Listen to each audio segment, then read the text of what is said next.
Okay, we'll call this council meeting to order at 6 p.m. Need a motion for adoption of minutes, please. Resolved that the minutes of the regular meeting of council held at City Hall on December 11th, 2017 be adopted as circulated. Moved by Councillor Dreger, seconded by Councillor Espy. All those in favor? And that's carried. We have one delegation this evening. Mr. Zeke, I'll ask you to take the podium and the microphone. Thank you.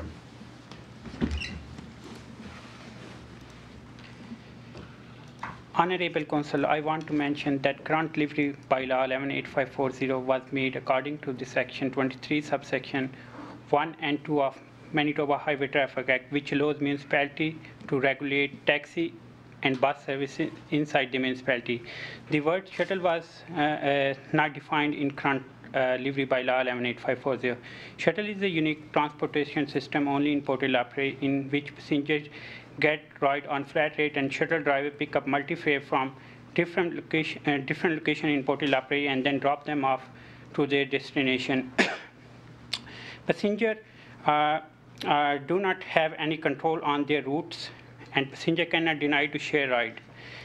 This is not wrong to say that there is a ride-share system currently running in Portage la Prairie in 5 passenger cars and 7 to 8 passenger vans, and none of the shuttle is over 10 passenger.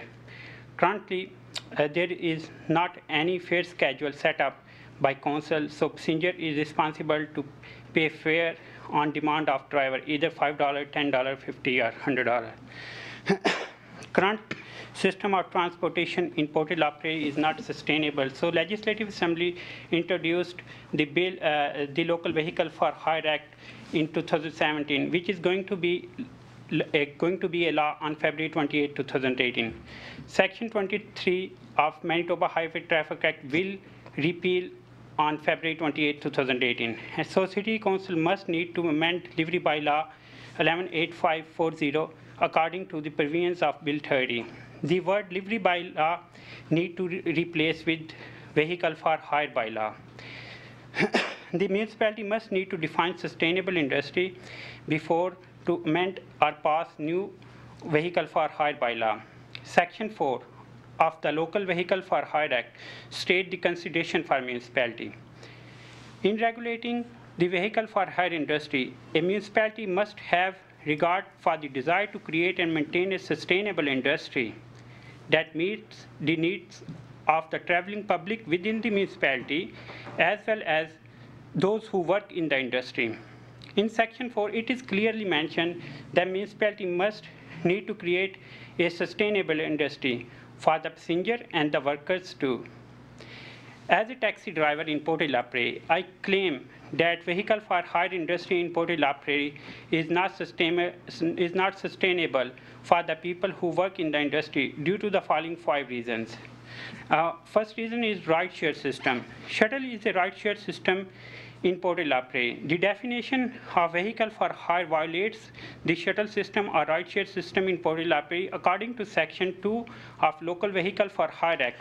Vehicle for hire means a vehicle with a manufactured seating capacity originally designed for 10 or fewer occupants, including the drivers, that is used to transport a passenger for compensation where the vehicle is hired for a single trip. The passenger control the route, travel, and the destination. In Portage la Prairie, drivers use shuttle less than 11 passenger vehicle to pick up multi-fare on flat rate, and passenger does not control the route. It is a violation of Section 2 of Bill 30. And the number 2. And the condition number 2 is unlimited issuance of livery vehicle without any limitation to create more competition.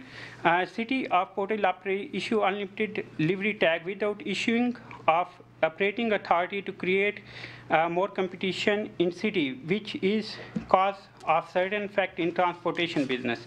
As I know, since 2013, many of shuttle companies could not survive due to the hard competition. For example, all direction shuttle is finished, executive shuttle finished. SS shuttle finished, 4-star shuttles finished. TAGD is going to ending up now. And Portage shuttle was finished back in 2013. Then it is started again to different person in 2016. Due to this shuttle system, taxi companies could not charge legal rate, which was back authorized by the Motor Transport Board. Now, shuttle companies cannot hire more than one driver due to the unlimited issuance of livery vehicle, and passenger wait for longer time during the busy hours and check days. So it become the habit of the passenger to call multi-shuttle companies to get ride. That's why there is 40% trips no-show within 5 to 10 minutes, which is a cause of unsafe and fast driving of drivers.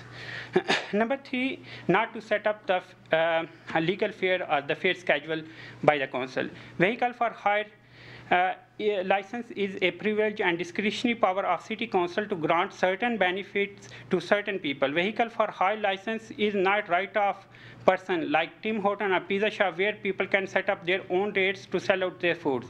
Vehicle for hire is a transportation service of city, and city is responsible to set up fare schedule to run this service. Otherwise, there should be more chances to rise a dispute in between passenger and driver due to the fare issue. Excuse me, Mr. Rizik, you've got less than a minute left, okay? Okay. Safety camera. A city must need to consider to provide safe and secure atmosphere in vehicle for hire for driver and passenger. So I believe like there should be some safety cameras in the vehicle because this town is little more crime rates than the other same size of the towns. So identification of decals on the side of the vehicle. So I believe there should be some identification in the new law. They should mention some identification on both sides of the vehicles. And at the end, I want to request to the council, like if they don't review or amend their bylaw, there should be violation of Bill 30 after February 28, 2018 in Section 2, because in Section 2 there is no ride share system in less than 11 passengers. But if the vehicle is over 11 passengers, then their ride share system is legal. Okay, so, thank you, Mr. Rizik. Did council have questions for Mr. Rizik? Yeah. So, Councillor Wall? so you're recommending installation of meters yes. and cameras? And cameras, because I feel sometimes we had trouble with the customers, and this is really good for us, because especially at the night drivers, because many of them I know get robbed, and even though one of the lady driver worked for me, and she got robbed, and she said she is not going to open a complaint to the police, because if she will go to open the complaint, so she will get insulted. So the other thing, that's why I feel like if there is safety cameras, it should be very safe for the drivers, because recently a shooting happened was on the Royal Road, and there was some time, even though in the cab, I don't want to mention, but the people threat us, like, and sometimes we don't want to open the police complaint because we don't want to waste the time, like when the people threat us. So. Okay, but and you're also asking that the city set the rates? Yeah, city should set You don't want the ability to set your own rates?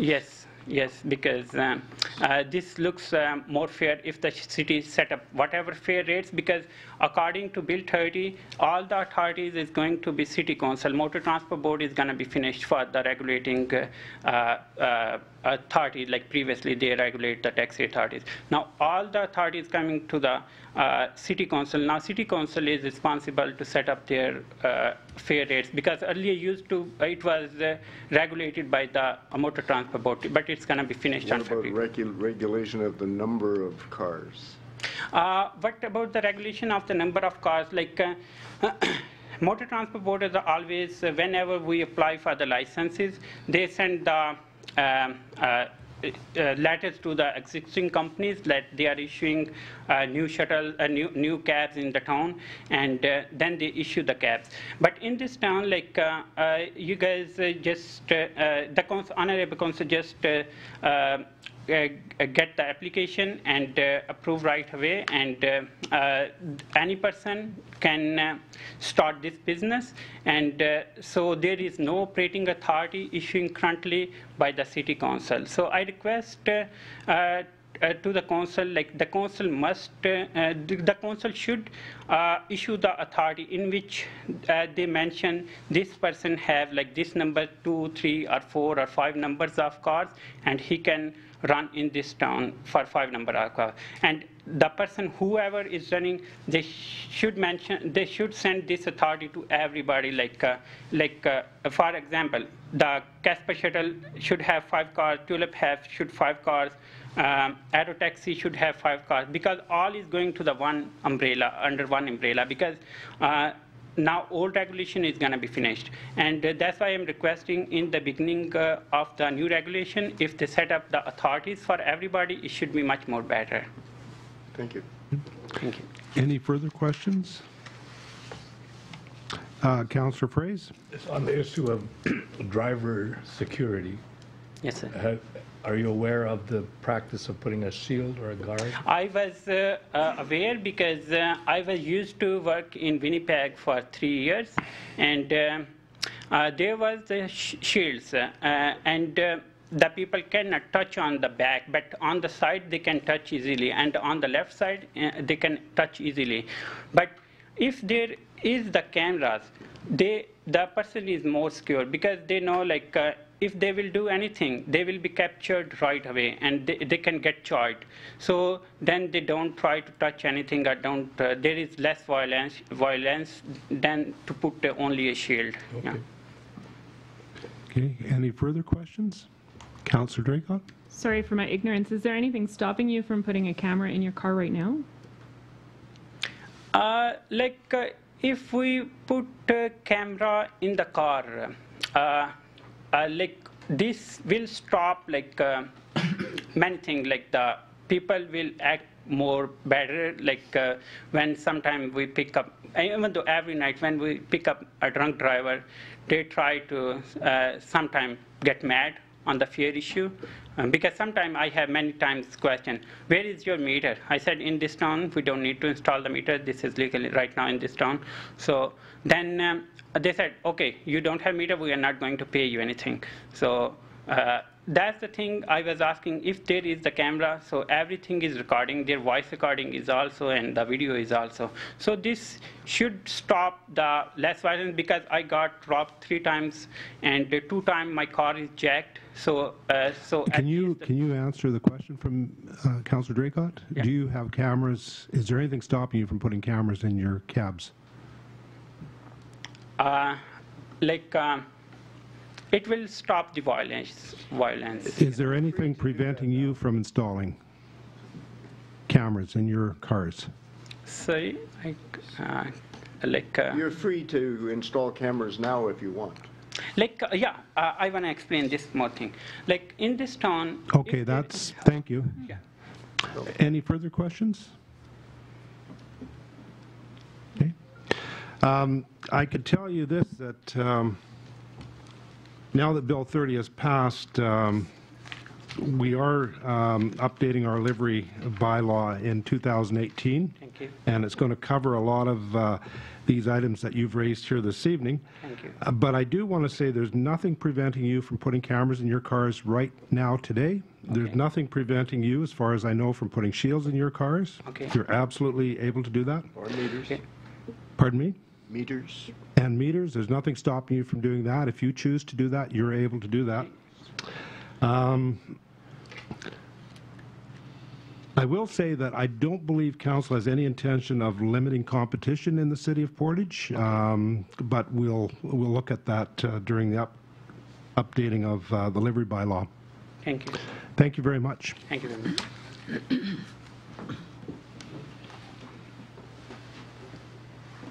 We have no hearings this evening, so we're going to move into Finance, Legislative, and Property Committees, and tonight that's Councillor Wall.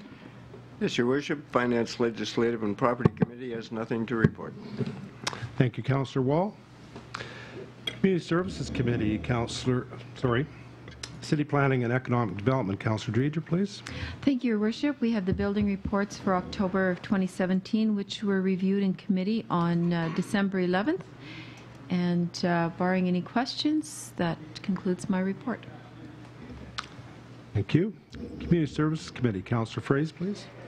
Thank you, Your Worship. Community Service Committee has nothing to report tonight. Thank you. Councillor Wall, Waterworks Committee. Yes, Your Worship. I have a report for information only on the Water Pollution Control Facility pre-treatment construction. The City of Portage is proceeding with the construction of a pre-treatment low-rate anaerobic reactor at the Water Pollution Control Facility, as well as a new wastewater pumping station to be located at Poplar Bluff Industrial Park, and the installation of a new treated water supply pump at the water treatment plant reservoir and pumping station. The low-rate anaerobic reactor was already part of the overall upgrade to the facility for nutrient removal. However, in order to meet the March 2019 production schedule for Roquette, it's necessary to advance this portion of the project to be able to accept and treat their wastewater along with the wastewater from McCain and Nutropy. The construction of the pre-treatment system as well as the lift station and all accessory work is considered phase 1 of the wastewater facility upgrade. So this project's been divided into 3 components that will be tendered separately. I believe the first project, the low-rate anaerobic reactor, has gone to tender, and I believe a contract has been signed now for that portion of the project. The second part of the project, Poplar Bluff Lift Station number 2, a second lift station needs to be constructed at the Poplar Bluff Industrial Park, as the existing pump station does not have the capacity to consistently handle the flows coming from Simplot and Roquette. Deficiencies with the air release valves along the force mains have also been identified as needing repair. AECOM Engineering has completed the design of the new lift station. The tender for this project will be released in January 2018, with construction to begin in the spring of 2018. Details still need to be finalized with Simplot and the RM of Portage regarding the use of the 2 existing force mains. It's anticipated that Roquette will utilize the new lift station and 1 existing force main, and Simplot will use the existing pump station and the other existing force main. Project 3 is civil works. That includes all necessary groundwork such as piping valves and automation to the existing facility to be completed. This is expected to be released and awarded by the end of February 2018. City has received confirmation of $28,749,000 in federal and provincial funding for this project through the Clean Water and Wastewater Fund. A letter confirming the funding has been received from the Manitoba Strategic Infrastructure Secretariat, and a formal agreement will be sent to the City of Portage la Prairie for signature in the next couple of weeks. This amount is sufficient to cover all estimated construction and engineering costs for phase 1 of the wastewater facility upgrades. Nutrient reduction regulatory compliance. An application for an alteration to the city's environment license has been submitted to the Department of Sustainable Development, detailing the pre-treatment upgrades as well as the proposed upgrades required for nutrient reduction. This is currently available for public comment. Approval is expected early in 2018. The pre-treatment process is necessary for the successful operation of the facility to meet total suspended solids and biological oxygen demand limits. However, it does not assist in reducing nutrients. The pre-treatment facility will become part of the overall treatment facility and will be operated by the City of Portage la Prairie until such time as a third party is selected for the phase 2 nutrient removal construction and operation.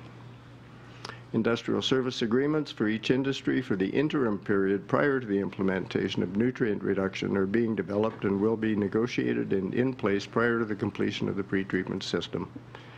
And that's all I have to report. Thank you, Councillor Wall. Transportation Committee, Councillor Draycott, please. Thank you, Your Worship. Nothing from the Transportation Committee this evening. Thank you. Public Safety Committee, Councillor Espy. Thank you, Your Worship. The Public Safety Committee has nothing to report. Thank you. We have no deferred business. We do have one item of new business, and that's the extension request for the handy van funding. Finance Committee, Councillor Wall, please.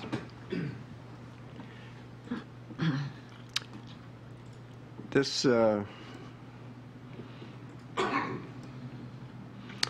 is concerning approval of an extension request for funding for a new handy van through the Public Transit Infrastructure Fund. On August 25th, 2016, Council approved the submission of an application for funding to Canada-Manitoba infrastructure programs under the Public Transit Infrastructure Fund for the purchase of a new handy van. The city was subsequently granted the funding. Although recently tendered, a handy van has not yet been procured. Once ordered, there could be a wait time of several months before receiving the unit. Extensions to the March 31st, 2018 purchase deadline must be requested now and must be accompanied by a council resolution. The maximum extension that can be requested at this time is to March 31st, 2019. The recommendation is, and I so move, that the Council of the City of Portage la Prairie approve the request for an extension to March 31st, 2019 for funding through the Canada-Manitoba infrastructure programs under the Public Transit Infrastructure Fund for the purchase of a new handy van. Moved by Councillor Wall and seconded by Councillor Dreger. Any questions or comments on the motion? All those in favor of the motion? And that's carried. We have no old business, and so council is adjourned at 6:22 p.m. and we'll move right into committee.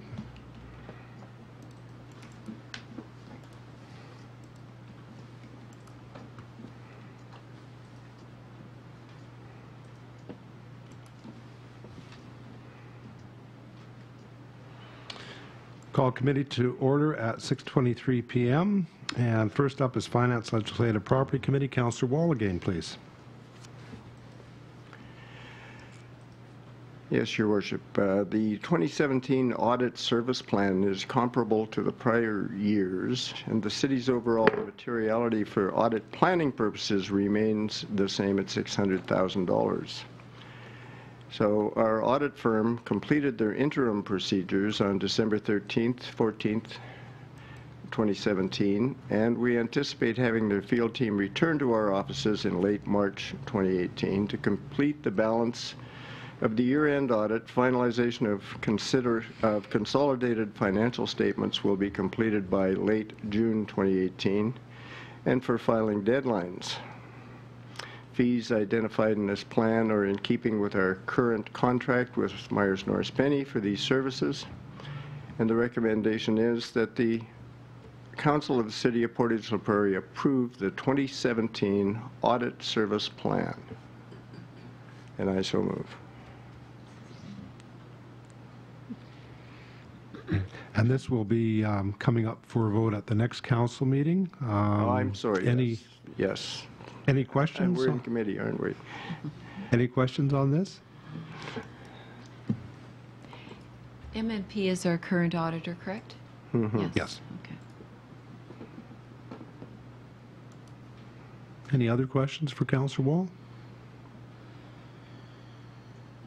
Okay.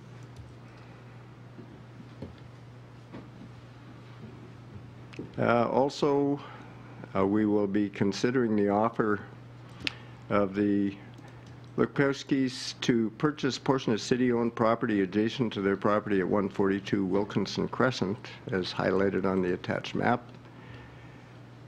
The Lukowskis live at 142 Wilkinson Crescent, as highlighted in the yellow on the attached deeds map, and have inquired about purchasing part of their backyard that is city-owned property. They'd like to own from their property to the lake bank. The city-owned property they're interested in purchasing, a portion of is shown as public reserve on the EADS map. As per the city's process, this request was circulated to department heads and the following comments were received. Operations. Normally the lakefront up to normal high water level is owned by the Crown. Crescent Lake has some areas that are owned, though, because they were able to be farmed before the city started keeping the water high level artificially. For the public reserve area, there's a concern with selling only that portion, as it would leave part of the city-owned land with no access. The other area is part of the lake. The planning district commented that They don't think this should be approved. If the public reserve portion was dedicated at one time, it should stay that way and not be sold off, even if the purchased even if he purchased a portion of the public reserve directly behind his house, it still appears this will not go right to the lake. The Portage Planning District Development Plan states private development and public works on lands adjacent to Crescent Lake and or in its vicinity will be encouraged to improve public spaces along the water's edge, maintain and increase opportunities for public views of the water, and maintain riparian vegetation, and should not contribute to shoreline erosion and not impair water quality. Any subdivision that we see that has a lakeside or waterway in it, and there's to be development along the lake or waterway, has a percentage of land along the lake or waterway set aside as a public reserve. Finance has no concerns, and Brett has no concerns, and the Lukowskis have agreed to be responsible for all costs, including those mentioned above, related to the land sale. So we'll be looking at that next council meeting. And that's all I have, Your Worship. So just a question for council. So if there was to be sold, I made some inquiries as to where the money goes. The money goes in the Land Development Fund. So the concern I have with that, my understanding is this land is not usable for as green space as we typically think about it. This land gets sold, the money goes into land development. I would like to see a green space fund set up so that the money from this type of sale, if it was to go through, is put in the green space fund, and very limited use, in other words, acquiring other green space as it becomes available, green space that would be more usable by the public. So I've asked management to take a look at setting up a green space fund. Currently, my understanding is if this goes through council next week and isn't sold, the money will go into the land development fund at the time, and then later if a green fund is set up, it can be transferred back to that. And so I know in talking to citizens, there's been concern over the years where green space is lost for money, and yet that money never seems to go back into other green space in parts of our community. So just something to think about. Something else perhaps to consider, Your Worship, is that there currently is access to this space behind these houses. There's public access. I don't know that it's being utilized, but it is there. And if this one piece is sold, that would restrict access to the remaining property back there.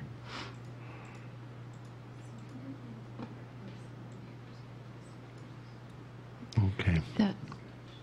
That's what I was going to comment on, if I might. Now, I know I will have to recuse myself from the vote on this, but can I make a comment in committee? Go ahead. I did read that line of others who have property backing onto this public reserve from Wilkinson Crescent have also expressed an interest in purchasing the portion of public reserve behind their property. However, no formal offers to purchase have been received by the city. I'm wondering if those offers have not been submitted because those homeowners are waiting to find out what the actual cost would be. I think once that is established, there would be other owners there that would come forth with a formal request. Okay. Just a comment. So would it not then be practical, if you're going to sell one piece, to sell all the pieces? Well, certainly. So that there's not one piece left isolated? I can't think of a neighbor there who would not purchase it.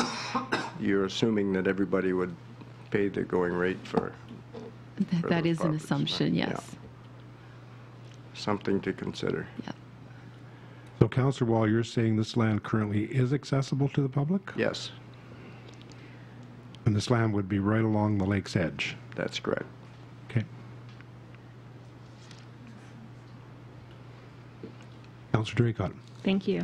I am one of those councillors that often say that we need more green space in our community, that we need more usable green space in our community. I do find that this in particular is not what I would call a usable lakefront green space. I am not going into somebody's backyard in order to access Crescent Lake when I can do so on a very nice walking path or through Island Park, all through that area that has accessibility to Crescent Lake.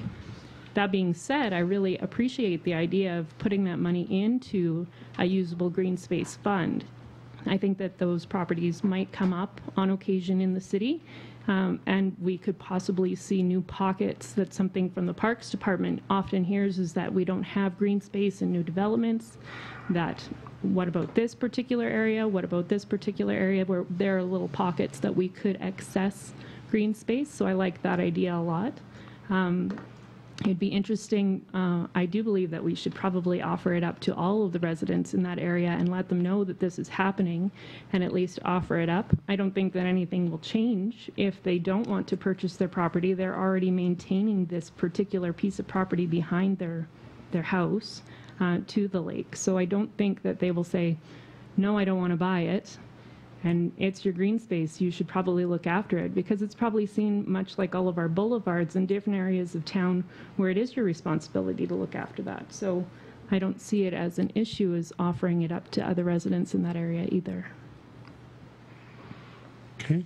And just a question to Councillor Draycott, what if one or two don't wish to purchase it and you wind up with little pockets isolated that are technically public land and can't be accessed? Well, I don't think that anything will change. Honestly, I don't think that there's anybody walking around in these backyards right now. No, there's not.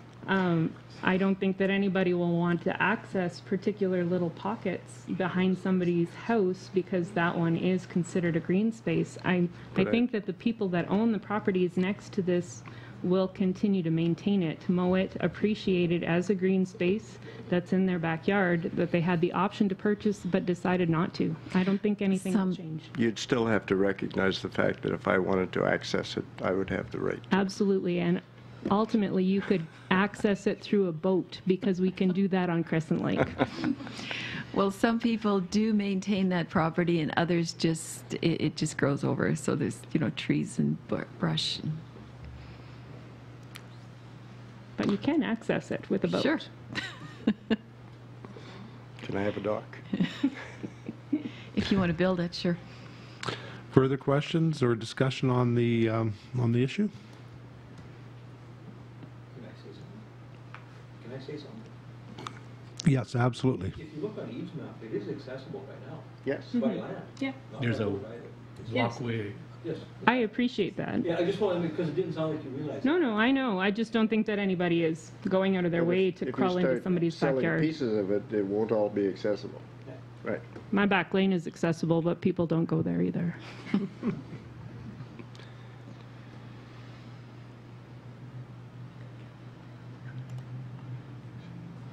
Anything further on this, Councillor Wall? Not for me, sir. Okay. Thank you. City Planning and Economic Development, Councillor Dreger, please. Thank you, Your Worship. We have the reports from the Portage la Prairie Planning District for November.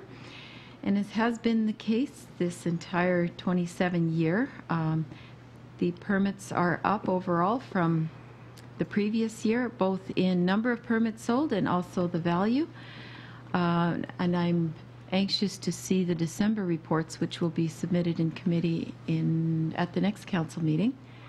And I'm sure that they will tell a tale of some very successful building going on in Portage in 2017. Any questions about this report? If not, we'll move on to the next item, which is the adoption of the tourism brand.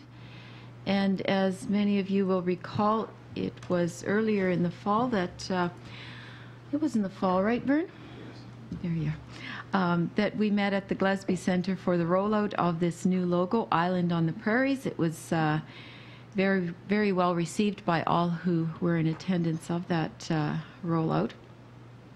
So there's some things for council to consider.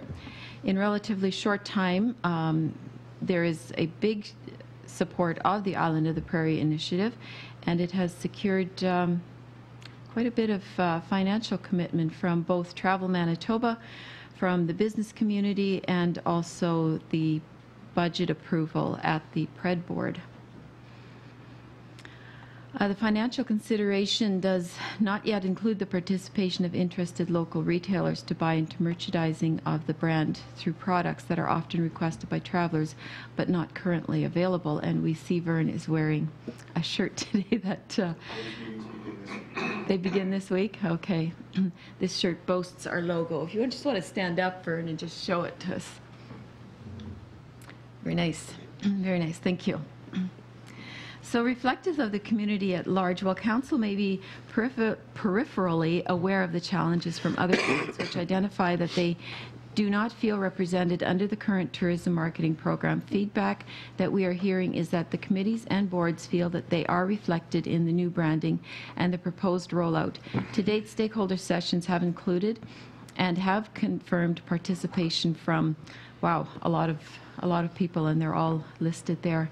And among these stakeholder groups, key figures have also been added as administrators directly to the Island of the Prairie's Facebook page. Has that page been, it's up and running, is it, or not yet? We're averaging 3,300 viewers a week.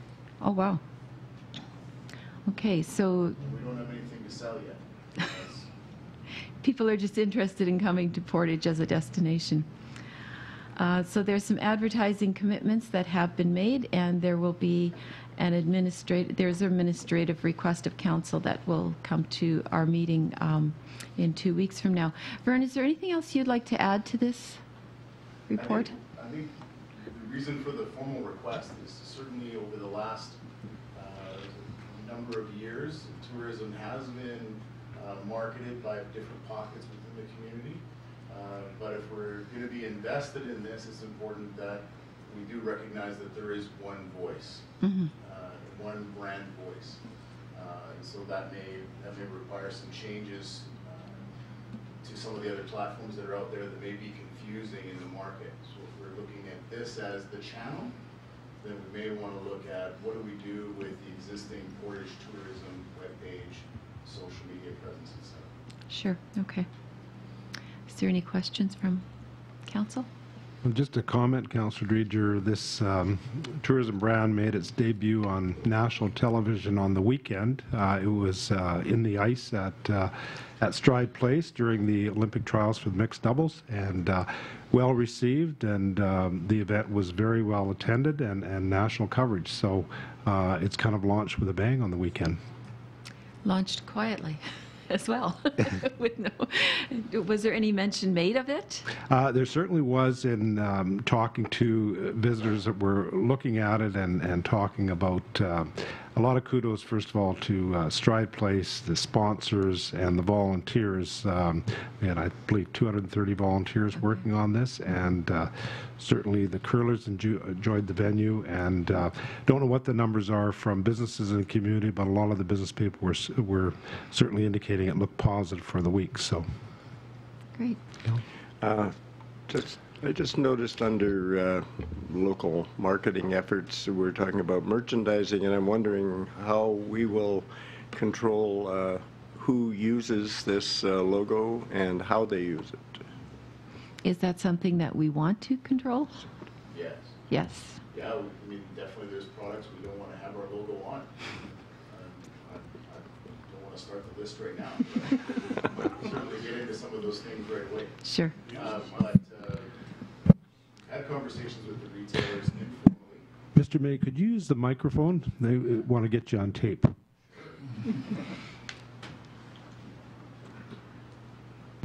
We initiated the conversation with the retailers informally in December.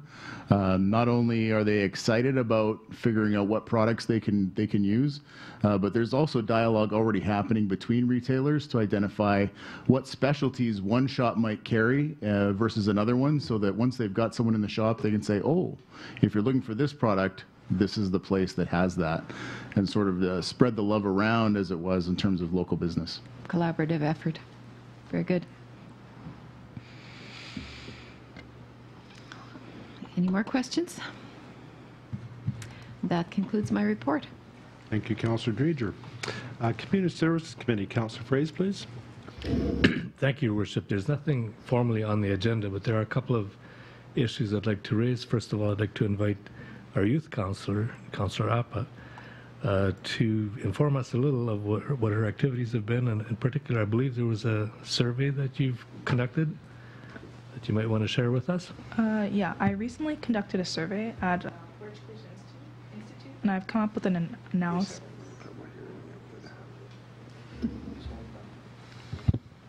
So I've recently conducted a survey at Portage Collegiate Institute, and I've come up with an analysis based on my data. The survey was done on a relatively small scale. I surveyed 10 students from each grade and asked them a combination of direct questions and some long answer questions. I have an analysis of the direct questions available, and here's what I was able to infer from my data of the long answers from each grade. So for the grade 9s, question 7 was, what would you like to see change in our town to benefit you? Some common answers were a better mall, another rink, a common place to hang out for youth. Question 8 was, would you ever attend a council meeting? 20% said that they would attend a council meeting, and if they chose no, it was for the following reasons: a lack of interest, or they were uneducated on the matter. What kind of recreational activities are you involved in? 80% were involved in one or more recreational activity, and of those 80%, 25% said that they would attend a council meeting, and 75% lacked interest in council meetings. Question 10 was, how do you spend your free time? Common answers were sports, homework, and electronics. Question 11 was, what do you love most about Portage? Common answers were, it's a friendly community, the Gillespie Center, and the rink. Question 12 was, what do you dislike about Portage? 50% said the mall, 20% said the lake, 10% said the lake and the mall, and 20% were inconclusive. So for grade 10 students, I asked the same questions. So what would you like to see change in our town to benefit you? Common answers were a better mall, more recreational activities for young people, and a better school system. Question 8 was, would you ever attend a council meeting? 30% said yes, and if they chose no, it was for the following reasons: a lack of interest, a lack of time, or they felt they were uneducated on the matter. Question 9 was, what kind of recreational activities are you involved in? 90% of grade 10s are involved in one or more recreational activities. Of those 90%, 22% said they would attend a council meeting, and of those 90%, 78% said that they would not attend due to lack of interest or time. So question 10 was, how do you spend your free time? Common answers were electronics, with friends, sports, and reading. And what do you love most about Portage? Everything is in close proximity, and a large portion of grade 10 said that they loved nothing about Portage. So what do you dislike about Portage? 20% said that they didn't like the pool situation. 10% said that they wanted an addition to the town, so like a restaurant or a theater. 20% complained about the school system, 10% complained about the violence, and 20% complained about a lack of things to do, and 20% presented inconclusive data. So for grade 11s, question 7 was, what would you like to see change in our town to benefit you? Common answers were more job opportunities for youth, a skate park, and more accessibility for people on skateboards, more parking, being more involved in city decisions, and more things to do for youth. Question 8 was, would you ever attend a council meeting? 60% said that they would attend a council meeting. This is the highest overall percentage. And of those 60%, most expressed interest and stated that they felt it would be beneficial to attend something that benefits where they live. The 40% who said no lacked time, felt that they had no say in the matter, and lacked interest. So what kind of recreational activities are you involved in? 60% of grade 11s are involved in one or more recreational activity. Of those 60%, 83% said that they would attend a council meeting. And of those 60%, 17% had never heard of council meetings before. Question 10 was, how do you spend your free time? Common answers were with friends, sports, and electronics. Question 11 was, what do you love most about Portage? Common answers were the community and it's an ideal size. And what you dislike most about Portage was 40% said crime and violence, 20% said that they lacked the lack of recreational activities for youth, and 40% presented inconclusive data. And finally, for the grade 12s, question 7, what would you like to see change in our town to benefit you? Common answers were a better mall, more recreational activities for youth? And question 8, would you ever attend a council meeting? 30% said yes. If they chose no, it was for the following reasons. They lacked interest, lacked time and interest. Question 9, what kind of recreational activities are you involved in? 80% of grade 12s are involved in one or more recreational activity. Of those 80%, 37.5% said that they had no time for council meetings.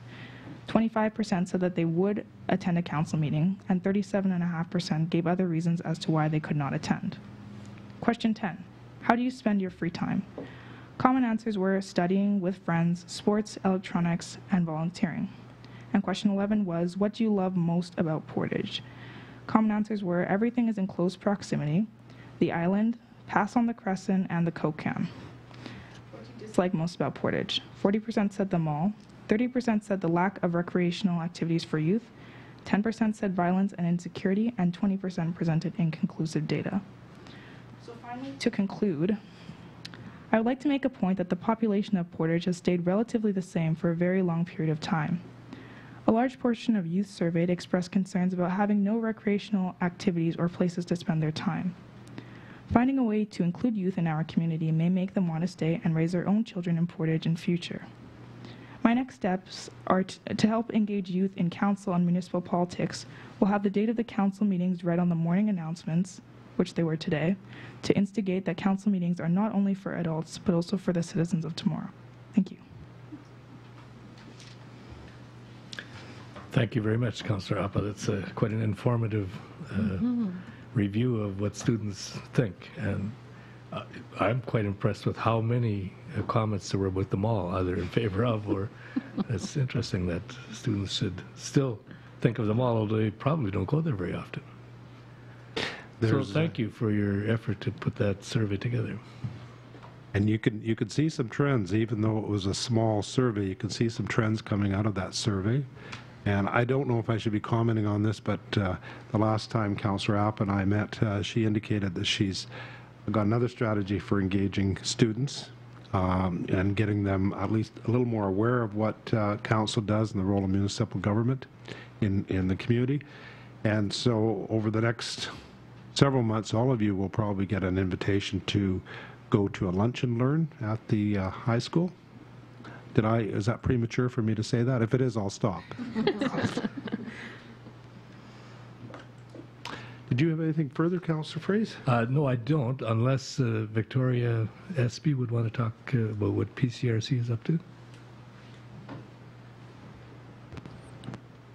Thank you. I'm currently knee-deep in budget, so it's a little slow at the office now, but upcoming we've got our strategic planning session that will be happening with our local immigration partnership council.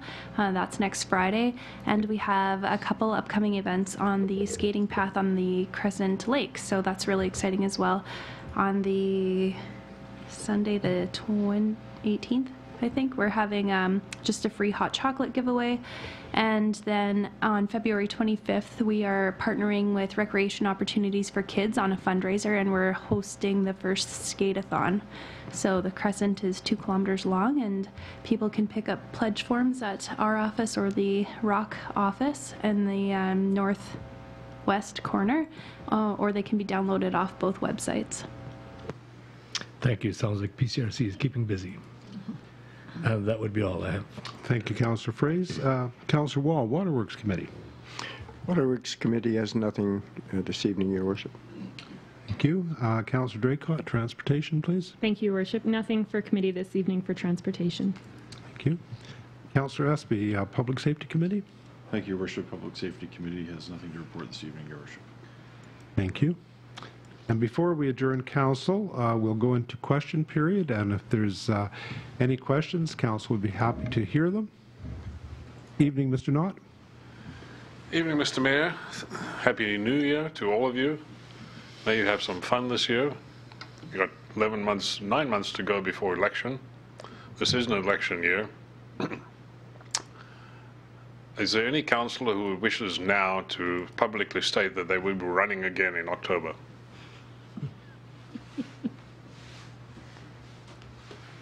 Anybody want to commit that early? I'll take that as a no, Mr. Knott. I'll be sending an email to every council individually, asking them that personally, and also a couple of questions with it, and the results will be made public. I have a question for the youth councillor. As this is an election year, will you plan to have any forums for candidates who declare themselves to be available for election? This will be just before you end your term, and it might be a good way to go out recruiting people in your milieu who might want to run for council, but especially want to listen to candidates because they are voters when they get to be 18. So I wondered if you have anything like that, or if you've thought of anything like that, would you bring a report that is be available to persons like myself, not only council? Well, I'm sure that when the time comes and if people feel comfortable... I can't hear you, ma'am. I'm sure that when the time comes and as the councillors declare that they want to run and as they feel comfortable, it could be something that I could look into doing. I don't want to dominate this place because I'm the only person here other than the media. Of course, they can also ask questions. Go ahead, Mr. Knott.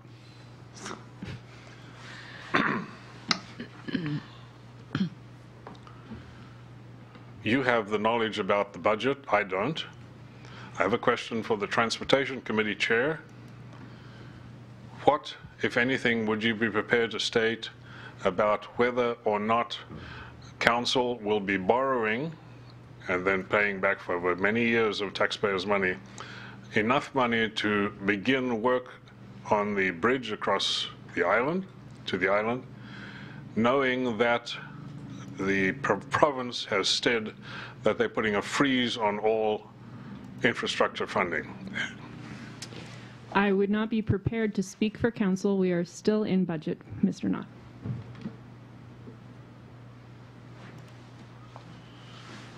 And again, you place all of us taxpayers in the invidious position of not knowing anything what's going on. All of you councillors, 6 plus the mayor, 7, will make a decision on the budget and make a decision on spending multi-million dollars of taxpayers' money. If any of you decide not to run, and or you run but you're defeated, you will not bear the consequences. The new council will. This is the last 9 months of your term. Are any of you prepared to state anything about whether you're prepared to borrow that kind of money? Well, Mr. Knott, first of all, I have not heard the province or the Premier say that they were going to suspend infrastructure funding. Our indications from the province is they're going to continue to invest in infrastructure. They see a substantial return on investment on certain infrastructure projects. The other thing that people should know is a big portion of that cost of the bridge will be borne by the gasoline tax agreement we have with the federal government, and that's something that goes into a long-term planning. That's funding that is more predictable and sustainable.